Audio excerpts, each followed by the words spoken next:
Welcome dreamers, thank you for joining me for the latest installment of dream videos. Today we'll be looking at the different types of dreams. I'm sure you have all noticed that it's not only the content of our dreams that differ, but also the way it is constructed and how it feels. We can wake up from a dream feeling euphoric or simply smiling and feeling calm.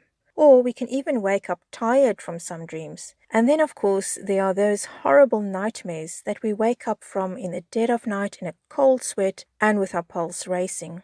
We just never quite know what we are going to get when our head hits the pillow. At a later stage, I'm going to be discussing each of these in separate videos as well. But for now, please regard this as a summary of the different types of dreams. Let's start with nightmares. Fear is what is at the root of our nightmares. Other emotions that are connected to that are anxiety, despair, feelings of being utterly alone, as well as loneliness itself. Dreamers, we must always pay attention to our dreams, but some dreams warrant our attention more than others. This is certainly the case when it comes to nightmares. Before we continue, I want to remind you of a previous video I did about distinguishing between significant and insignificant dreams. In that video, I explained how what we did on a particular day can come into play in our dreams. For example, if you were watching a horror movie or reading a Stephen King novel that day, then your nightmares could very well be nothing more than your brain purging itself of all of that information. In other words, always take the day's activities into consideration when it comes to any dream you have that night. I'll leave a link to that video down below if you want to watch that. Dreamers' nightmares are sometimes directly and clearly related to a traumatic event in the dreamer's life. Perhaps the dreamer was in a serious accident or was a witness to one. It can even be that someone very close to the dreamer had been in a serious accident. This can be a recent event or even one from years ago. Stress plays a huge part in our nightmares. Major life challenges like divorce, unemployment, especially sudden unemployment, the associated loss of income and lack of financial security is a major stress factor. Others could be the illness of a loved one or even your own lack of good health. You could be extremely concerned about the general well-being of a loved one, perhaps a child or a parent has a severe substance abuse problem, perhaps your loved one is actively serving in the military. All these things and many others create stress in our lives. The big issues we are dealing with are constantly or almost constantly on our minds. These then manifest themselves through our dreams. Quite often, these nightmares have to do with loss of control, feeling helpless, or being chased by something that we sense is a very clear danger to us. Medication can definitely cause nightmares or some very bizarre dreams. If you are currently on medication and experiencing nightmares, particularly if you are in a happy place in your life, yet you find yourself suddenly having a lot of nightmares, then that could be linked to medication. It is certainly something worth looking into. Check the little pamphlet that came with your medication. If it didn't come with your medication, then simply search for it online. Read what the known side effects are. If the side effects have been broken down into different sections, then go to the part about the central nervous system and look for dream abnormalities. Then, of course, if you are abusing your medication or you are using illegal drugs, then those will have an impact on your dreams as well, and that's worth considering. Reoccurring dreams, or as I like to call them, rinse and spin. These are often, but definitely not always, related to nightmares. With these dreams, even as you're having them, you might find yourself going, oh no, not again. But yes, again, and unfortunately, probably again after that too.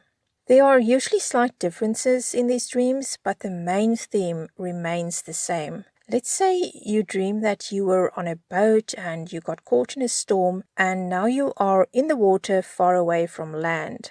Sometimes you might dream that you are alone and then at other times someone might be with you. You can see land in the far distance or perhaps you see nothing but the ocean. The core of the dream remained the same though. Your boat capsized and you are in the water. Reoccurring dreams are your subconscious way of telling you that there is an issue that needs to be resolved. Sometimes this can be something from the distant past that you think you've already dealt with. Dreamers, just because something is in the past doesn't mean that we have successfully worked through these issues. Things that have caused emotional scars have a way of staying with us even when we think, well, that was long ago and I'm over it. Have you really fully moved on from the things you think you've moved on from? Let's say your partner was unfaithful and you either split up or you worked through things between you and you were still a couple. If, for example, the experience left you feeling insecure about yourself, then maybe you now have a poor body image. Perhaps it left you doubting your own good judgment, and to this day you find that you don't trust in yourself and your abilities anymore. These unresolved issues will find a way to manifest themselves through dreams. That is why interpreting one's dreams are so important. Dreams and understanding them can help us heal our emotional wounds. Epic dreams, also known as Olympic or cosmic dreams. These are the Lord of the Rings of dreams. They are vivid, exciting, exhilarating, and all around feel good gems of the subconscious. Dreamers' epic dreams come to us with amazing detail and with complex scripts. You'd think Tolstoy himself had written it. These dreams are lengthy, or at least they seem to be long. They come with an exciting cast of characters that you actually miss once you wake up. You care about their well-being and you want to know what happens to them. In turn, you might also feel that they care about you. There is simply a special connection there. You might even wonder if they aren't real somehow in a different world from ours. These are really powerful dreams. They uplift you and leave you feeling somehow changed for the better. Whereas we are glad to wake up from a nightmare, it is quite the opposite with epic dreams. We want to stay in that dream world just a little bit longer. They are particularly wonderful if you are looking for inspiration. Next, we have progressive dreams. These are dreams that pick up right where they left off. Think of them as a series with a new episode every night over a period of nights. Don't expect them to come with recaps though, but that certainly is super impressive if yours do. This is your subconscious way of finding solutions to ongoing problems. It is very actively searching for different solutions. It is almost like trying on coats, looking for the best fit for you. Pay attention to each installment, analyze them, and learn from them. Psychic dreams, also known as prophetic and clairvoyant dreams. These are dreams about the future. They can come to us either directly, where the meaning is clear, or more often than not, they are coded. We usually know what type of dream we are having, even if we aren't aware of the correct terminology. Dreamers, we know when we have a nightmare because it leaves us with an unpleasant feeling. An epic dream makes us feel that we have experienced something fantastic and even life-altering. A reoccurring dream, well, that speaks for itself. It's the same with a psychic dream. You pretty much know when you have one. Now, that said, there are some people that take their dreams too literally, and this causes anxiety to themselves and those close to them. This topic will be covered in greater depth in another video. Deja vu dreams. Closely related to psychic dreams are deja vu dreams. Most of us have had deja vu experiences. In other words, as something is happening, we get a strong sense that it has already happened. For example, you are at the mall and you bump into someone you haven't seen in quite a while. As you are chatting to that person, you suddenly get an intense feeling that this exact scenario has happened before. It is quite similar with deja vu dreams, except that you will have a very strong sense that you've dreamt about bumping into your old friend and that you've already had that exact same chat with a person. It might be more than a strong sense. You could very well know for certain that you dreamt about it happening. The catch is that you don't remember it until you actually bump into that person. then suddenly it comes back to you. I have to admit that such an experience can make a person feel a bit uneasy. You start to question why this seemingly insignificant situation, running into a friend at the mall, is something you would have dreamt about before it happened. The result is that we can quite easily become a bit paranoid about things that happen throughout the rest of the day. We start to fear that this insignificant event might be connected to something significant to come. So we might find ourselves being a little bit more careful navigating our way through traffic. We're a little more alert than usual. Most of the time, nothing sinister happens. Perhaps precisely because we were more cautious, but we will never know for sure.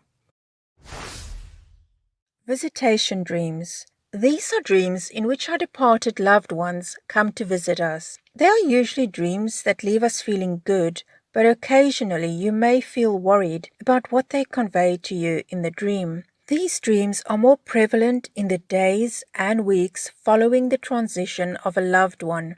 Over time, the visits become less, but they are always significant. I realize that this is a topic a lot of you are interested in. There will be a whole video devoted to that. For now, I am merely giving summaries of the types of dreams.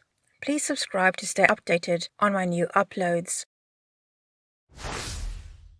False awakening dreams.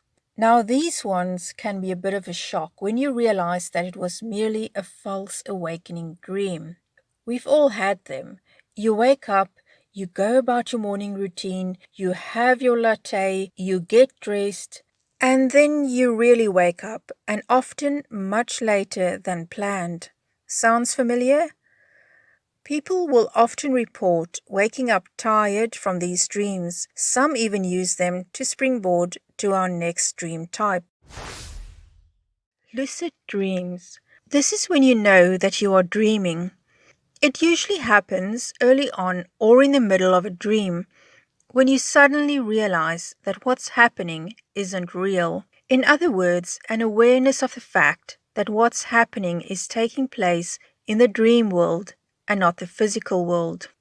Once you know this, you can take control of the dream and shape it into what you want it to be.